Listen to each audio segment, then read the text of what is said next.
どうも、こんにちは。ものづくり太郎チャンネルのものづくり太郎です。本日はですね、後ろにあるように物流クライシスですね。これ物流なので製造業と関係ないやんって思う方もいらっしゃると思いますが、全然違います。関係大ありなので、この物流クライシス、ツイッターでもアンケート取ってですね、ほとんど6割、7割ぐらいの方がですね、聞いたことあるけど知らないみたいなね、もしくは全く知らないっていう感じだったので、認知を上げていきたいと思っておりますと。じゃあなぜこの物流というものはですね、危機的な状況なのか。その理由を多角的に深掘りをしていきたいと思っています。複雑なですね、サプライチェーンを構築する製造業でも他人事ではないんですね。要するにですね、製造をする、ね、ワークができる。それを運ぶ。要するに、ニアリーイコール製造があればですね、物流が必ずあると。じゃあ、この物流クライシスがもうひどいことになって、本当にクライシスに陥ってしまうと、一体全体どうなってしまうのかと。行き着く先はイギリスでございまして、物流クライシスが起こるとを予見する事例になっておりますと。こういう風にロイターでね、動画付きで解説されておりましたが、イギリスではトラックドライバーが不足してしまいました。なぜかというと、EU 離脱がありましたね。それによって、トラックドライバーが、もうええわ。EU 離脱するっていうことであれば、自国に帰ります。ビザの発給とかめんどくせーとか言ってですね、母国へ帰国してしまいました。そして、コロナがあってですね、この物流がやばいって言われてるのでですね、試験を停止してしまったわけですね。結果としてどうなったかというと、なんとトラックドライバー年収1122万円の求人まで出てきたんですが、ほとんど集まらないと。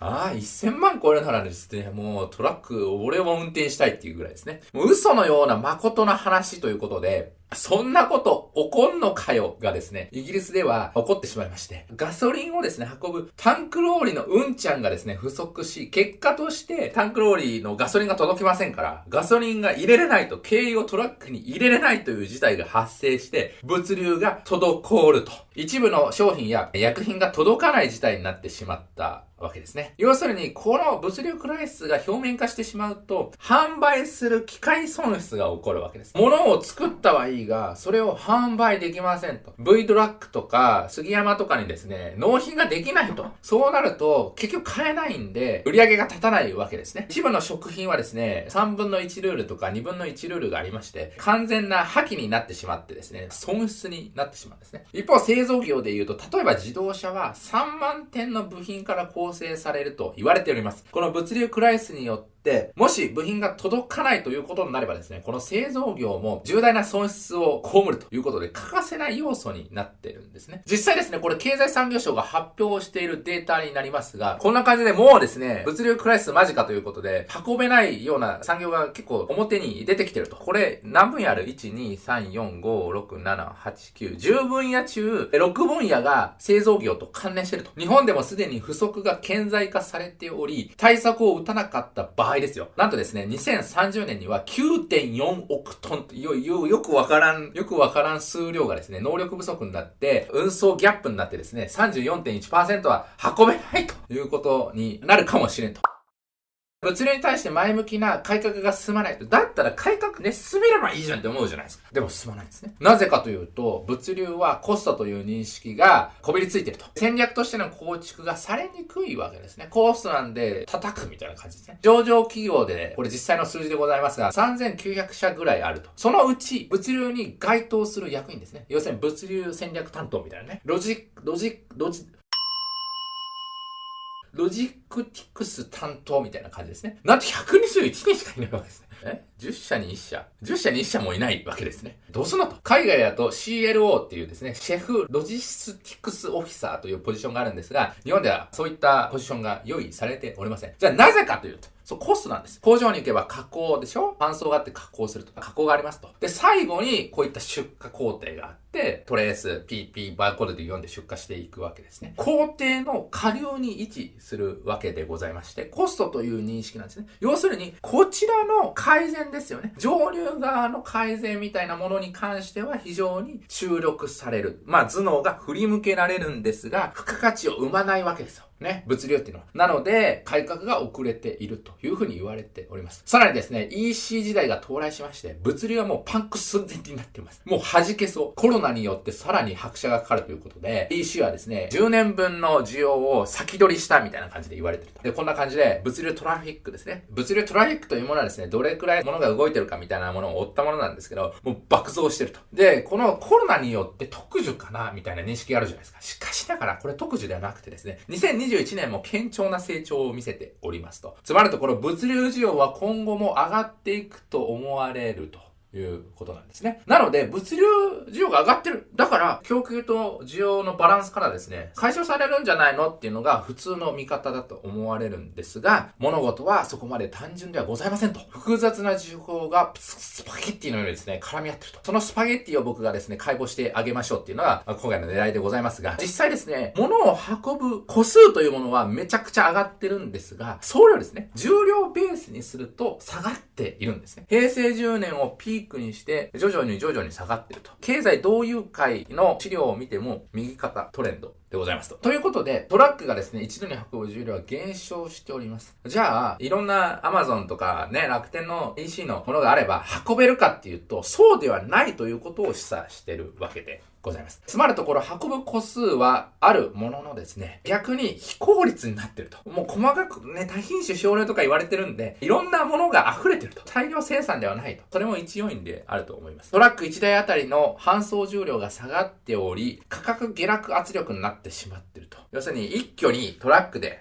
運べませんので、トラックがいっぱいになって分散してしまうんですね、仕事が。そうすると、トラックのですね、うんちゃんの給料も下げ圧力が働くと。そういうことですね。こういう風にですね、実はトラックの中身、すっからかーみたいな感じですね。実際にこれ 50% 未満なんですよ。トラックの中身っていうのは。なぜ輸送車両1台分の重量が減るのかって皆さん思うんですね。つまるところそれはですね、標準化が進まないと。日本では特にこの標準化が進んでおりません。まあ逆に言えば現場での調整力がありすぎるとも言えると。これね、以前からお話ししている通り、パレットの標準化率はなんと 30% でございます。なんと 30%、なぜこれ低いかっていうと、韓国では 70% でございまして、欧州では 90% 以上という試算もございますと。いろんなね、パレットが使われてるわけですよ。EU を見てみると、1200×800 サイズなんですね。ということでビジネスをこれで構築してると。日本だと 1200×1200 みたいな正方形みたいなね、パレットがあるわけです。で、あれでボトルネックになってるのが共同ロボットです。共同ロボットって1200まで届かないんですね。なので、このパレットのパレタイジングで共同ロボットが使えないみたいなジレンマになってるそうですと。これはテックマンロボットの代理店の方から聞きましたと。じゃあパレットをですね、標準化すればいいじゃんって皆さん思うかもしれないんですが、物事はそんな単純ではございませんと。標準化はパレットだけの問題ではないと。こういう風にキツキツに詰めれるようにするためには、うまく乗るように、まず段ボールですよね。とか、その製品を小さく作らないといけない。要するに製品を小さく作らないといけないということは、製品を製造する装置も新たに構築しないといけないわけですね。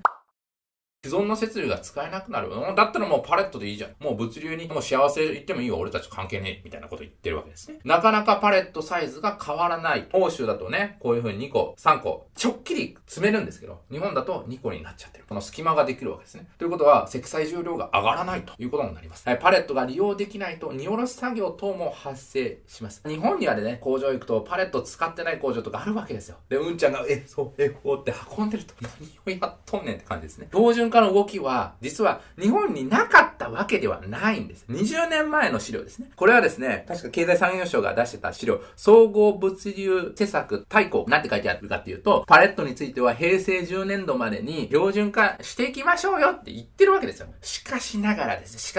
僕企画まで見ました。企画まで。よくリサーチしてるでしょ。実企画って見れるわけですよ。その実企画を検索するとパレットってね、検索する。そうすると実企画はなんと2008年で改定終わってます。みたいなね。そして、プラパレットです。プラスチックのパレットです。これの企画も、はい、2008年です。ということで、企画が更新されてないニアリーイコールやる気がないわけですね。なので、標準化なんかもう進まんだろうと。こういう対抗みたいなのが発表されるんですけど、常にパレット標準化って書かれてるんですけど、言うだけ。ということで、標準化は容易ではないが、もうドイヒーですね。ひどいみたいな。ドイヒーでございますと。さらにですね、標準化が進んでないものは、パレットだけではないと。中小企業が、この物流というものは 99% を占めるわけでございまして、まず伝票でございます。各社各用みたいなね。伝票を舐めたら飽きまへんということで、たかが伝票、されど伝票と。受発注手配のオペレーション非常に複雑でございますと。例えばね、僕ね、三角におりましたね。三角におりました。で、三角って何十万社とお取引があるわけですね。トヨタとかですね、マツダとか、スバルとか、もう各社各用の伝票で発注が来るわけですよ。で、ひどいところなんかはですね、伝票が紙媒体ですから、三角のですね、最大54桁もあるんですよ、型番が。あれをですね、手入力してるんですよ。1行何円っていう単価で外注してるんですよ。それを手入力するっていうことは間違えるわけですよ。しかも、各社各用になってると。上流側が伝票を統一しないと手入力が発生すると。さらにですね、この紙の伝票だとバッチ処理ができないわけですよね。データだったら CSV で出力してそれを貼り付けるみたいなこともしてましたけど、まあ、大企業ですわ。紙でお願いとかも未だに言ってるわけですよ。バッチ処理ができない非常に非効率であると。伝票がたくさんあると、倉庫のオペレーションがそれぞれのメーカーでまた変わってくるわけですよ。ふざけんなということになると。つまり購入して発送ですよね。こういった伝票情報ってどんどん引き継がれるわけですよ。ここが統一化されてないともうひどいことになると。さらに伝票だけではなくて、この受け渡しデータにもこれ影響があるということで、伝票データが標準化されていないと EDI の接続が困難だと。EDI って何かっていうと、今って受発注データっていうのがどんどん電子化されて、その電子化された情報で自動的にやり取りするみたいなものが結構出てきてるんですね。しかしながらここが標準化されてないと、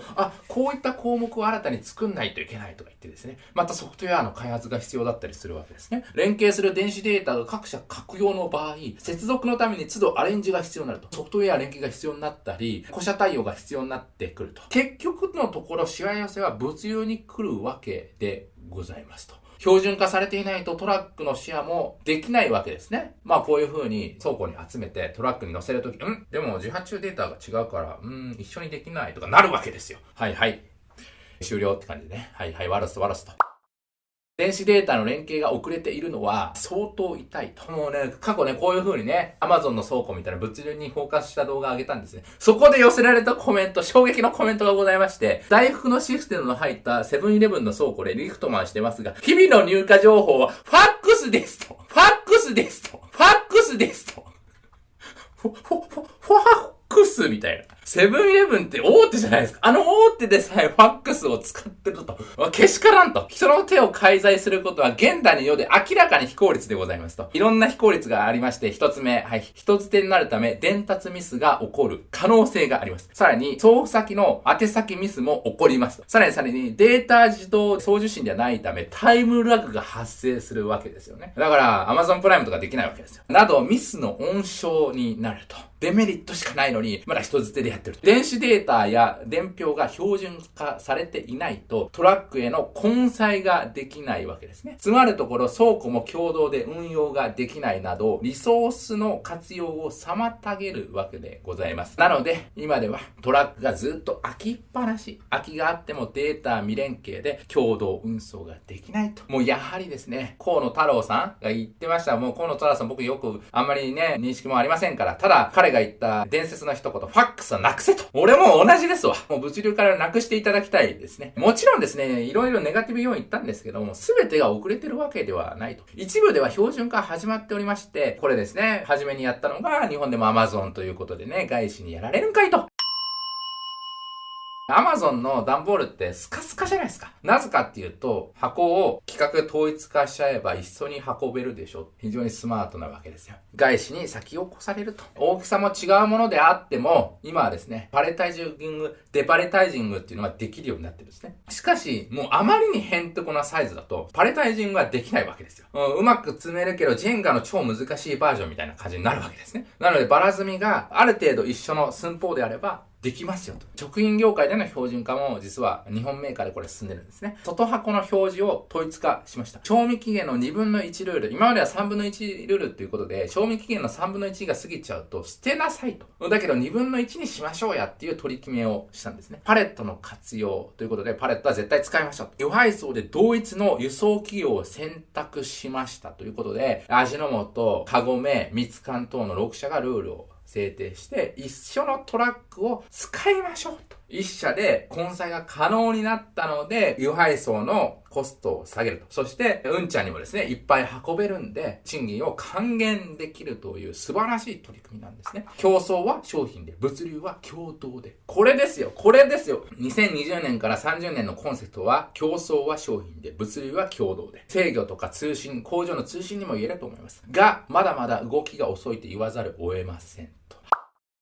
配送個数は上がっているが、トラック、積載量が右肩下がりなんですね。それなぜかっていうと、標準化できてないし、個数は上がってるわけですよね。配送効率が悪くなっていると言わざるを得ないのが、今の物流業界でございます。このような非効率がまだまだ多い物流業界のデッドラインが2024年と言われてるんですね。この物流クライスっていうものは2024年に来るぞというふうに言われてる。なぜ2024年がデッドラインかというと、そうでございます。働き方改革なんですね。これが襲ってくると。物流も対象でございます。例外ではございませんと。ドライバーの時間外労働規制が適用されますと。960時間が上限となると。960時間でも相当長いんですけども、これが適用されると、今までね、例えば日をまたいで休憩しながら運送してた範囲がですね、狭くなると。要するに狭くなるということは、中間にですね、物流倉庫を構えて受け渡しが必要になってくるわけですね。こういうふうに購入して、今まではこの一つの倉庫で良かったものが、二つ倉庫が必要になってくると。つまりここですよね。新たに出現しますので、ここの標準化がされていないと混載できないよと。倉庫のシェアリングとか、荷物の積み替え。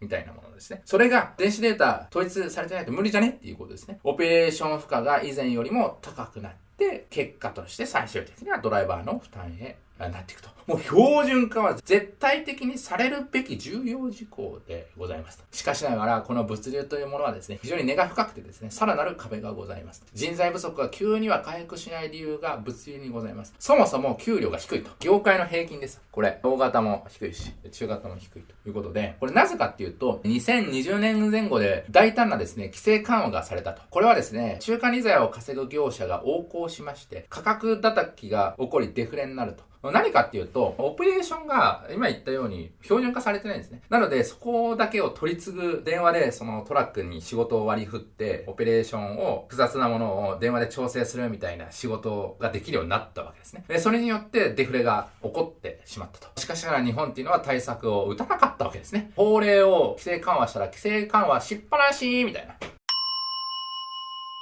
はい。あとは、もう、神の見えざる手に任せるみたいな感じですわ。それじゃダメだと思いますね。ドライバーの地位が相対的にこのデフレによって低下してしまったと。結果として長時間労働が横行しましたし、若者がいないと。そこに人来るっていう話ですよ。緩和の障害がもろに出た。そして対策も非常に遅かった。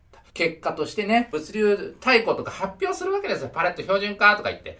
ただ今も言ってると。それは20年前にお前言っとったやろと。実際に行動に移ってないじゃんっていうのが日本人なわけですよ。結果として物流業界が買い手市場なのになかなか問題が解決しないと。ね。運ぶものはものすごく個数がいっぱいあると。だから仕事めっちゃ増えるように思うわけじゃないですか。なので、物流業界買い手だと思われていたんですが、標準化が進まないんで、なかなかそこから脱却できないと。まとめました。今までの中でね。規制緩和によってドライバーの地位がもう低下しましたと。ここに対して EC 等の発達で配送個数は上がったものの、伝票、箱、パレット、データなどの標準化が追いついておらず、一緒に輸送できる土壌がなく、多くのトラックが必要になってしまったわけですね。つまるところ、トラック輸送価格の上昇を阻んでしまい、輸送重量は増えておらず、そして減っていると。なので、デフレになると。働き方改革の運用によって、輸送距離の制限が起こるにもかかわらず、給料が上昇しにくい構造から人が集まらないと。なので、物流クライシスがおそらく起こるだろうと。こういった構造的ジレンマに陥っているのが物流業界なんですね。そして最終的な幸せは調整役のドライバーの負担になって、製造業ももちろんその影響を受けるだろうという。これが物流クライシスの中身。ですね。要するに物流は変革の断行が急務なわけでございます。そうなんです。ピンチはチャンスです。日本人というものはですね、もう目の前にですね、危機的な状況が起こらんとですね、なかなか立ち上がらんと。変わらざるを得ない場面をもう皆さん使ってくださいと。結果としてですね、この物流総合店がですね、活況な理由になっているんですね。ものすごく活況だったんですね。千葉が言ったみたいです。活況でした。はい。はい、めちゃくちゃ活況だったみたいですよ。そしてこのチャンスを取りに来た企業が実はあります。そうなんです。日立製作所なんですね。日立製作所といえば、東原俊明、前社長、現会長ですね。この方非常に上手かったのがですね、ルマーダというものをですね、ルマーダで俺たちやっていくぞみたいな感じで横串を刺したわけですね。軸を作ったということで、日立を束ねる上でコンセプトを作ったわけですね。これはですね、他の企業も真似してくださいと。パナとかもなんかコンセプト作った方がいいんじゃないのって思いますよね。これは非常に上手かったですね。日本の大手では見られない手法になっております。実際ですね、このルマーダでやっていくぞっていうことを言っただけではなくて、ポートフォリオの転換も非常に積極的だったんですね。2010年頃は IT 領域ってこんな売り上げだったんですけど、非常に倍近くにしましたよね。御三家と称された日立化成とか日立金属などにもメスを入れ、結果として製造業から IT へ転換したと言っていいと思います。要するに IT の力で事業を変革したわけですね。変革をしていくというものが日立になっていると。ハゲタカのようなコンサルタントとは違いですね。地道に顧客とソリューションを見出すのが日立の強さです。実際にルマーダね、よくわかんないじゃないですか。ルマーダのハブ拠点となるですね、東京ルマーダ拠点みたいなところにですね、僕呼ばれまして、これ何をやってるかっていうと、過去の IT でソリューションを作ったというか、うまくいった事例をですね、並べてるんですね。で、お客様をここに招待して、どういったソリューションがあったか、みたいな競争の場にしてるわけでございますと。実際にですね、ソリューションの影響範囲を二次元上に落として、要するにデジタルツインですよね。ツインまでにしなくていいわけですよ。どういった影響範囲。物流のここの部分が良くなると製造業もここ良くなって、そして製造業の会計システムみたいな感じで、こういう連鎖的に考えるような場があったわけですね。一緒に検討すると。もうコンサル見習えよお前ら。なぜかっていうとさ、俺に問い合わせ来てるからコンサルにさ、めちゃくちゃやられてさ、3ヶ月ぐらいで数億円抜かれてさ、しかもその需要っていうのが社内に答えがあったようなものをですね、あたかも僕たちが作りましたみたいな感じで、コンサルしましたみたいな感じで、2億円の報酬を支払って許せないから太郎さん助けてくださいみたいな。だから、こういうことお前知ってないだろうね。コンサルタントはですね、こういった地に足をついたソリューション提供ってほぼしないはずなんですね。しかしながら日立は違うと。結果として協業よりも一歩先の IT ソリューションの提示が可能になったわけですね。物流の全体最適に日立って挑んできたと。そこに現れてるわけですね。次に日立が日立物流と挑むのがトラックドライバーを救える。そして救うと同時に今日から物流インフラの構築をしていくと。なんだよ、日立物流会社でしょって思うかもしれないんですけど、この日立物流というものは DX 銘柄に指定されてるんですね。この30選にね、指定されてるということで、単なる運送屋ではございませんと。運送もしてるんですけど、日立と一緒にやってきた。ああいった競争をしていくっていう強いメッセージも打ち出している通り、担当者違うんですね。安全な運行を構築しましょう本心で思ってたと。現場意識としては、なんだ、IoT で監視みたいな。また始まったよみたいな感じだったんですが、実際に現場の人と一緒にワークショップをして、これはですね、お医者さんですね、学の協力も得てですね、実際にどういった IoT で運送状況を監視すると、どういった動態になるのみたいなことをですね、学者さんと一緒に構築し、それを実証をして、実際の生のデータを集めて、そしてさらに改善を繰り返して、ソリューションを作ったわけですね。4000人分の日立物流さんの生のデータから、この日の体調とか、そしてヒヤリハットどこで起こりましたみたいなのを実際に取っ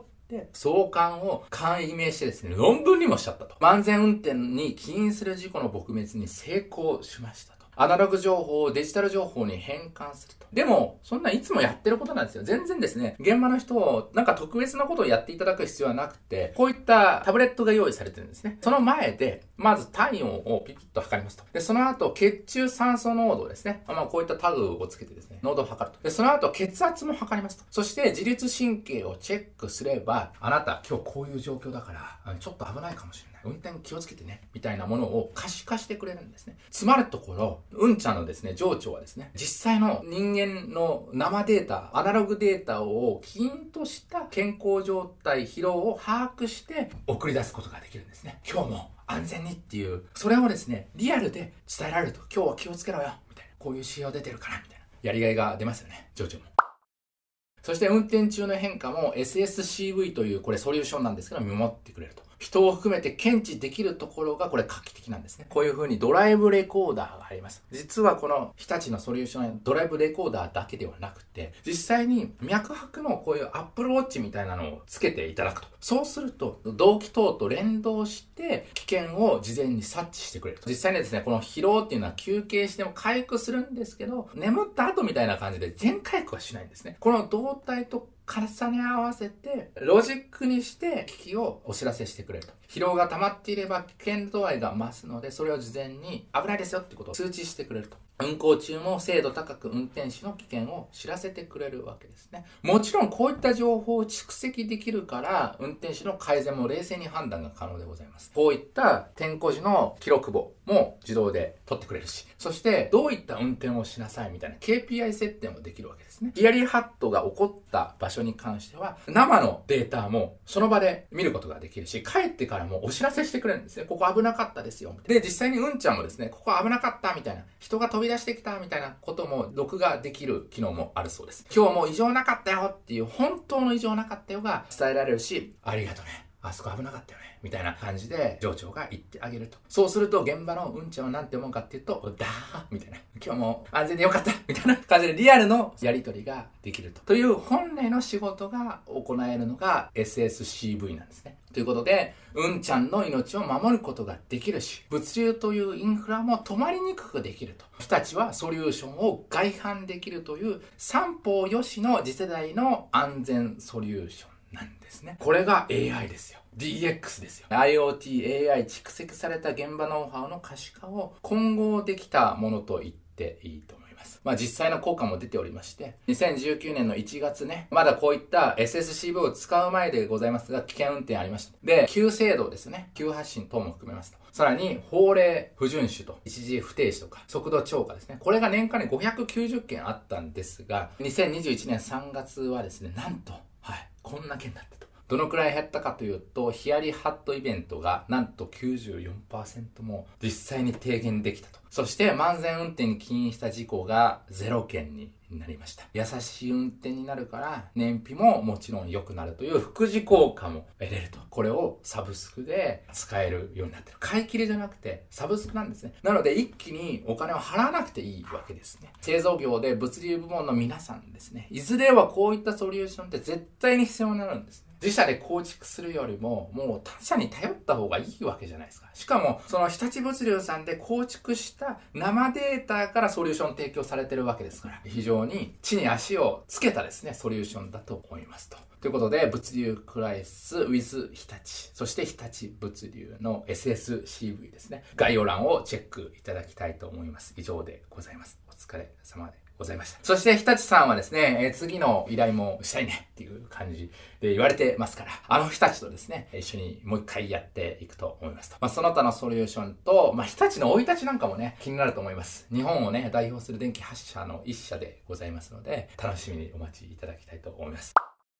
ということで、今回は製造業も他人事ではない物流クライスに関してプレゼンさせていただきました。製造業の話題ですね。工作機械、半導体、そして IoT、ロボット、いろいろやってます。製造業で働いてる方、そして製造業好きな方ですね。そしてものづくり太郎に興味を持っていただいた方は、ね、ぜひチャンネル登録いただいて応援をしてあげてください。そして一つでも刺激になればいいねボタンを押していただけると励みになりますと。最後でございますが、次回の前にスポンサー動画でございます。どうぞ。こんにちは。ものづくり太郎チャンネルの千葉ちゃんです。今日は新しいスポンサー募集のご案内です。動画内でのソリューションの訴求や自社の PR や認知活動、また採用活動にもぜひいかがでしょうか。ご興味がある方はチャンネル概要欄のメールアドレスか、ものづくり太郎の Twitter の DM までぜひぜひお気軽にメッセージお願いします。お待ちしております。次回はいろいろ作ってるんですが、一応未定にさせていただきたいと思います。ということで、お楽しみにいただきたいと思います。ということで、次回の動画で会いましょう。どうもありがとうございました。じゃあね、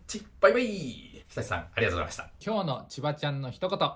本日も最後までご覧いただきありがとうございました。物流クライシスいかがでしたでしょうか。刺激になった方はいいね、コメント、チャンネル登録ぜひぜひお願いします。それでは次回のビデオでお会いしましょう。またね。